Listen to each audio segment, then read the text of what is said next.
बंदे हैं हम उसके, हम पे किसका जोर। बंदे हैं हम उसके, हम पे किसका जोर। उम्मीदों के सूरज जब निकले चारों ओर, इरादे हैं फौलादी हिम्मती हर कदम।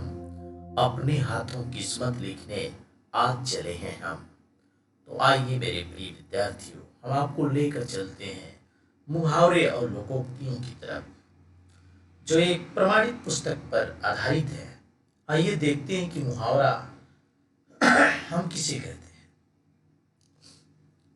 बिल्ली को देखते ही चूहा, 9 2 11 हो गया।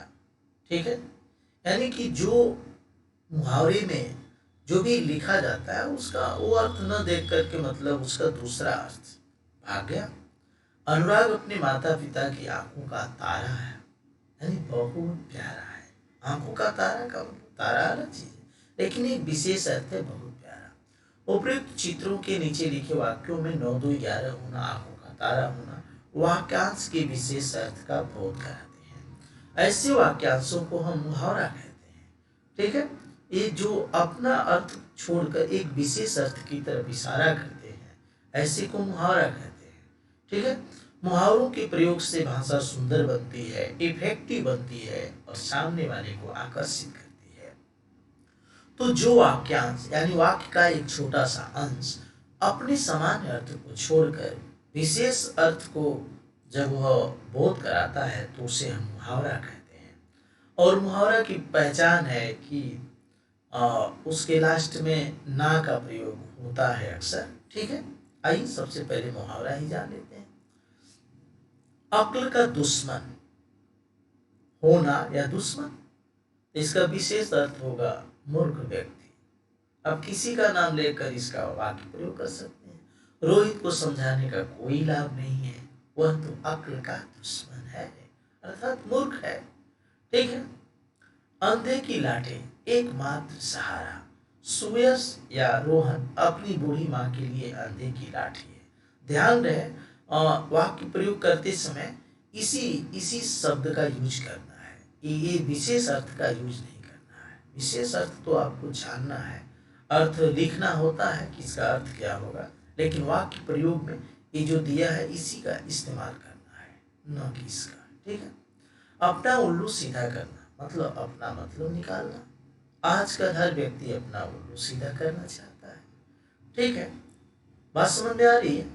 जब वाक्य प्रयोग करेंगे तो इसका इस्तेमाल करेंगे, न कि उसके अर्थ का। अर्थ सिर्फ लिखने में इस्तेमाल करेंगे, वाक्य प्रयोग में अर्थ को न लिखकर यही लिखेंगे। राइट, बात समझ में आ रही है आपको। हाँ। अक्ल पर पत्थर पड़ना, कुछ समझ में न आना। मेरी अक्ल पर पत्थर पड़ गए थे जो मैंने उस अपरिचित आदमी पर विश्वास कर लिया था। जो ऐसे ही आते हैं।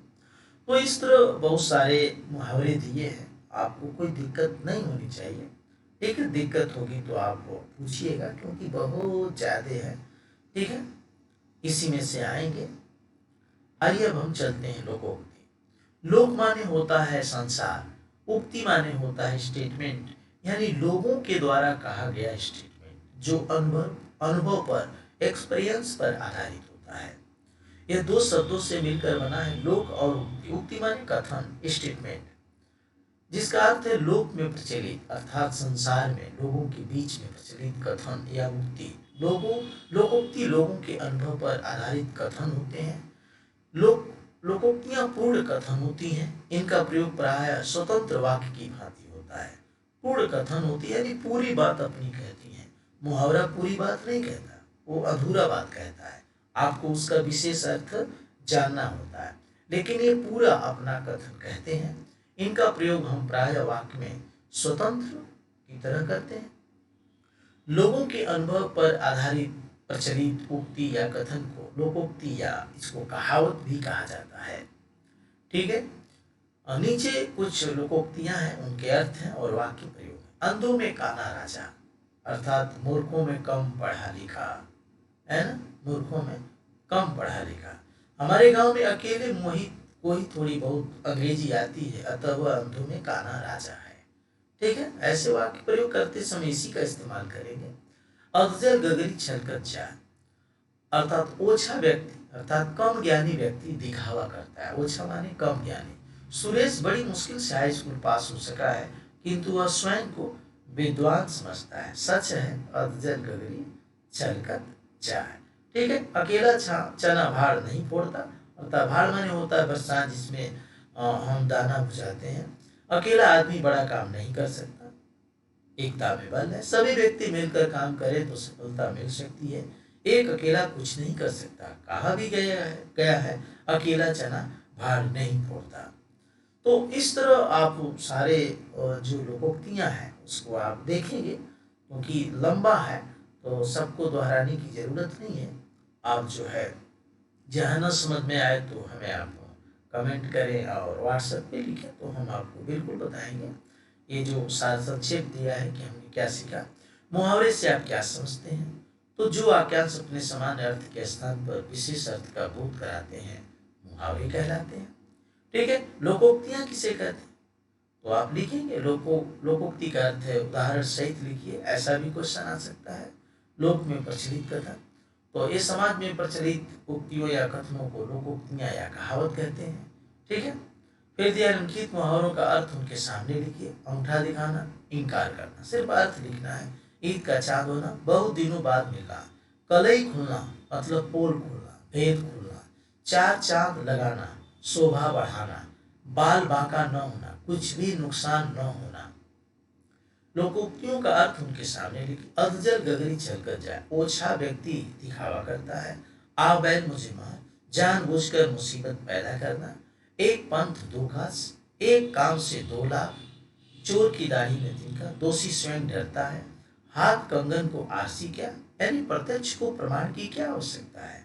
अर्थात जो सोना है उसको सोना कहने की जरूरत नहीं, वो तो प्रत्यक्ष दिखाई दे रहा है। इसका यही अर्थ होगा।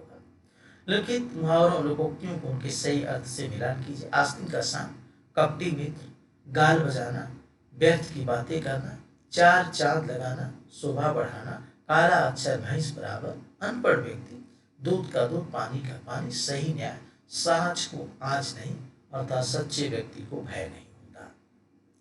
निम्नलिखित लोकोक्तियां मुहावरों का अर्थ भी लिखना है, वाक्य प्रयोग भी करना है।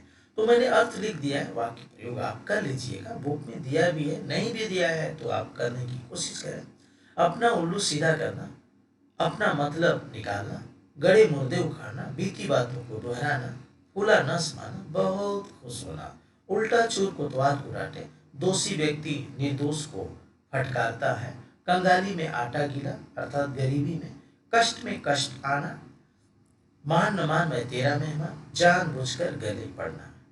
तो हिंदी व्याकरण की अनुपम श्रृंखला में अभी बहुत कुछ बाकी है। वक्त है आपसे विदा लेने का। जय हिंद, जय भारत।